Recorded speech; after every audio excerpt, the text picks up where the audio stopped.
Hola, Hola. qué bueno poder encontrarnos de nuevo y compartir con ustedes, Javi, de nuevo con nuestra gente, con nuestros amigos, Ujú. compartiendo en convivencia familiar. Así es.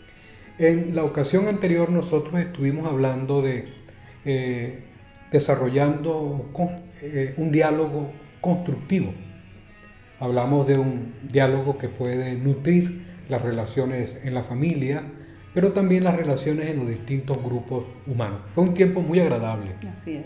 especialmente cuando nuestro hijo compartió sobre oxigenando la conversación. Así es. Veo que eso caló en muchas personas y hicieron reacciones a la palabra oxigenar.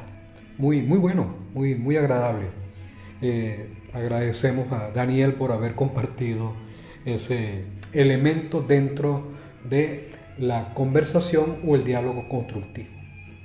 Hemos estado conversando tú y yo sobre lo que tiene que ver con el diálogo, pero un elemento del diálogo que es la escucha. Así es. Y hacías muchas referencias sobre la escucha activa. Ujú. Me gustaría si puedes compartir con nosotros en qué consiste la escucha activa, Ujú. cuál sería el propósito para escuchar de esa Ujú. forma o de esa manera, pero también en qué nos beneficia, razones que justifican ese tipo de forma o manera de escuchar. Ok. Pero también me gustaría que cerrara de repente con algún ejemplo práctico sobre ese tema. Claro. Bueno, la escucha activa es aquella escucha que tiene empatía para colocarse en el lugar del otro, para intentar colocarse en el lugar del otro. La escucha se diferencia del oír, porque el oír es muy genérico, en automático, pero la escucha es oír más interpretar. Al parecer la mayoría de las personas oyen, Sí, pero escuchan. a veces la escucha es de otro tipo y no activa.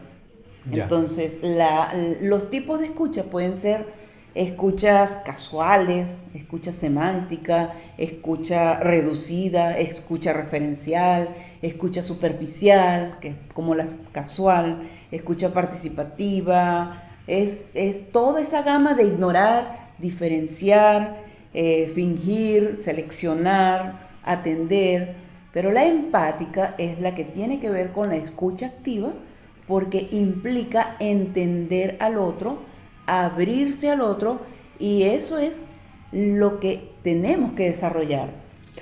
Escuché en alguna de las palabras que mencionaba, asociado a esto de escucha activa, el hecho de que algunas personas fingen o hacen creer al otro que están escuchando. Sí, es lo que tiene que ver con esa escucha superficial.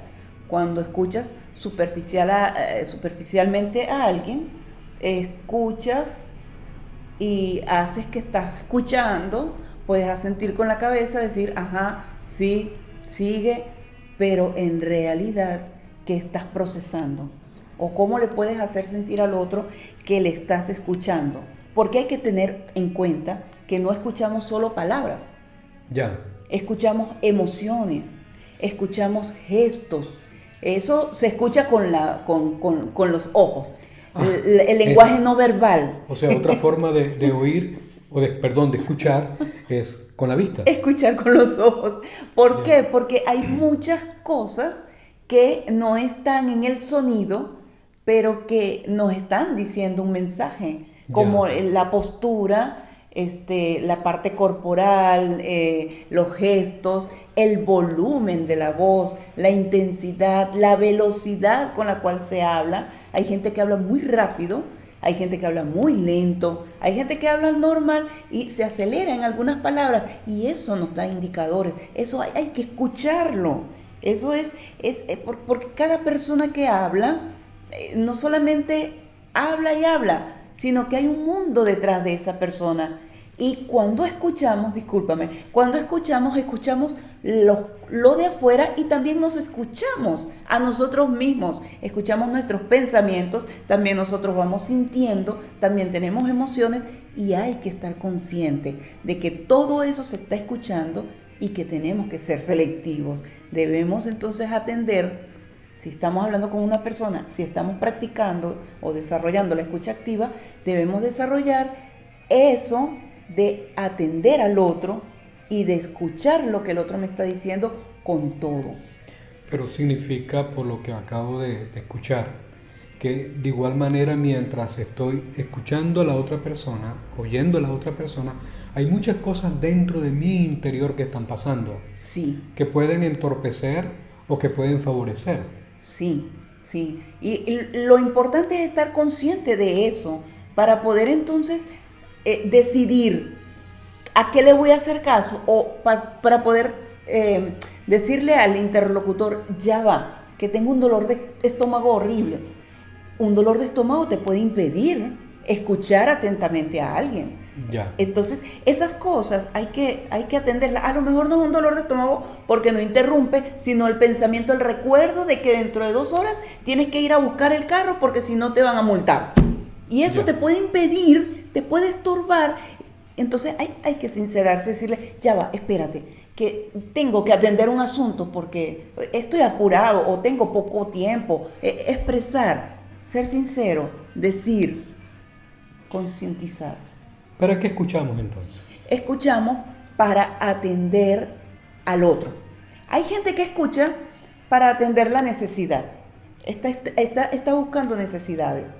Y creo que esa es la forma de escuchar que Jesús nos expresó, nos mostró cuando estuvo acá en la tierra. Pero nosotros humanos y poco desarrollados, usualmente solemos escuchar para estar de acuerdo o para estar en desacuerdo. Podemos escuchar para medir amenazas, podemos escuchar para detectar debilidades, para escanear que la persona me está amenazando con algo y entonces me tengo que proteger. Entonces, para atender al otro en lo que me está diciendo es lo que podemos desarrollar con la escucha activa. O sea que yo debo tener claro el propósito cuando estoy escuchando a otra persona. Sí. Alguien dijo que una escucha activa tiene el fin o el propósito de curar. Eso me llamó la atención. Es bueno, es bonito estar con el propósito de curar porque valoras al otro. La escucha activa tiene que ver con que el otro es importante y lo que él diga es importante, ¿sí? Sin embargo, hay que tener cuidado en estar escuchando para curar porque podemos caer en el error de estar buscando enfermedades. Interesante. Sí, entonces hay que atender al otro en su dimensión completa. Ya. ¿En qué beneficia el escuchar activo? Beneficia la comunicación, beneficia la relación que tú tengas con el otro, beneficia la manera en que tú puedas entender y atender y comprender al otro, sea tu esposo, sean tus hijos, sea tu madre, tus padres, beneficia en mejorar la calidad de relaciones. Interesante. Por ejemplo, los padres, cuando van a hablar con sus hijos, generalmente hablamos. ¿Y qué nos dice el niño? ¿Qué nos dice el joven? ¿Cuándo nos dice? Sí, estamos hablando y hablando y hablando. Debemos hacer silencio para escuchar lo que él nos vaya a decir. O cuando estamos hablando debemos estar atentos y mirar para que lo que él no nos dice con palabras y nos dice con postura, entonces lo podamos atender, lo podamos entender y podamos hacer una pausa y podamos escuchar activamente. ¿Se puede desarrollar eso desde la niñez?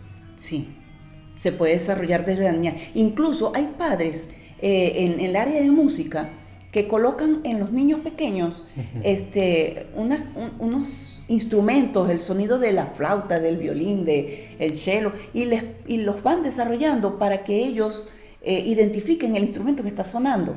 Y eso lo va desarrollando el niño de tal manera que cuando ya es adolescente, él puede estar en capacidad de decir, ah, está sonando un piano, no, es un órgano, no, es una guitarra, Ese es no, el perdón, Abby. Ajá. Ese es el ejercicio en donde le tapan los ojos Sí, y no le permiten ver el instrumento sino solo escucharlo. correcto, aunque con tantos audios que tenemos en la actualidad, no hace falta tapar los ojos, sino que solo escuchen, pero Ya. antes tapaban los ojos.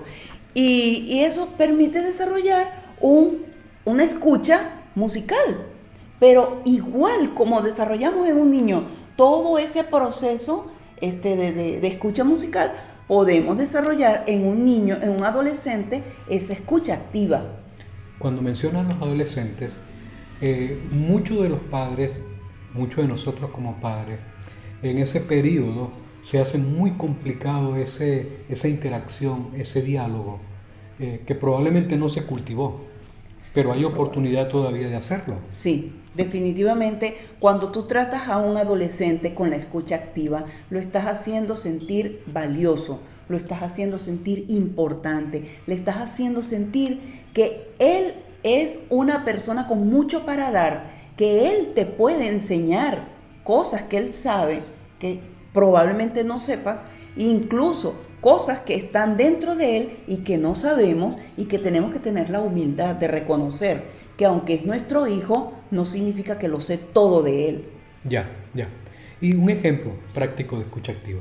Cuando estamos dando una orden a un niño y le decimos, recoge los zapatos, y el niño, lo que él diga, lo debemos atender. El niño puede que no haga ningún tipo de sonido no verbal, sino que un manoteo y va y los recoge, o puede que no haga nada porque parece que hablaste con la pared. Entonces, allí tú estás dando una orden, pero estás escuchando lo que él dice, aunque no hable. Esa es una escucha activa. En cuanto tú puedas interpretar de lo que él dice, tú entonces puedes confrontarlo, decirle, ¿me escuchaste? O me hiciste caso, me atendiste, o estás molesto porque te dije que recogieras el zapato. Y es una pregunta, no lo juzgues. Ya. Oye, Abby, gracias. Es muy práctico lo que has compartido en este momento sobre escucha activa. Y vale la pena que nosotros cultivemos esto en el hogar, en la familia. Sí. Porque eso va a permitir que en la sociedad, los grupos humanos, eso va a permitir que en las comunidades religiosas, eso va a permitir que en la escuela, en el trabajo, en cualquier lugar donde nosotros nos encontremos o desarrollemos nuestra vivencia, nuestra convivencia, pueda ser muy efectiva. Así es, para el entendimiento, la comprensión y el relacionamiento con los demás. Pero comienza en el hogar, comienza en la familia. Y quiero cerrar con una pequeña reflexión sobre eso, porque en las Escrituras también encontramos ejemplos de escucha activa. Santiago, un escritor conocido como hermano de Jesucristo, él planteó que las personas deben estar listas para escuchar, prontas para escuchar. Ya eso lo he mencionado en otras ocasiones, pero pareciera ser que no se le da la relevancia, la importancia de lo que eso implica, esa necesidad de tener la disponibilidad para escuchar. Pero hay otro ejemplo, y son las palabras de Cristo cuando dijo, el que me oye y obedece mis palabras es bienaventurado. O dichoso el que oye y obedece mis palabras. Es la escucha activa del receptor, en este caso, a lo que Cristo plantea. Pero hay alguien muy especial que quiero resaltar. Me refiero a Dios. Dios a lo largo de toda la Escritura le ha dicho, le dice y le continúa diciendo a la humanidad, clamen a mí y yo los oiré, yo les responderé, yo les escucharé. Invoquen mi nombre, que es clamen a Dios. Dios tiene la disponibilidad en el momento, de forma instantánea, sin ningún tipo de interrupción, escuchar a las personas. Él tiene una escucha activa. Es el mejor ejemplo de escucha activa que uno puede encontrar. Así que Queridos amigos y todos aquellos que en este día han compartido con nosotros, la escucha activa es necesaria, tanto en el vínculo familiar o en el núcleo familiar, en el núcleo laboral o cualquier lugar, cualquier sitio donde los grupos humanos se reúnan, se asocien, etc. Pero también es bueno tomar en cuenta que aquellos que tienen su comunicación con Dios tengan la esperanza y la garantía de saber que Dios es una escucha activa. No lo olvide. Y así podemos de igual manera nosotros practicar la escucha hacia otras personas. Escucharte a ti, ver tu rostro sonriente, poder interpretar, ¿estás contenta? O estás aparentando. No. Qué bueno. Es un buen momento en medio nuestro y podemos decirle a nuestros queridos amigos, gracias por compartir con nosotros. Esperamos que su escucha haya sido de igual manera activa. Un abrazo.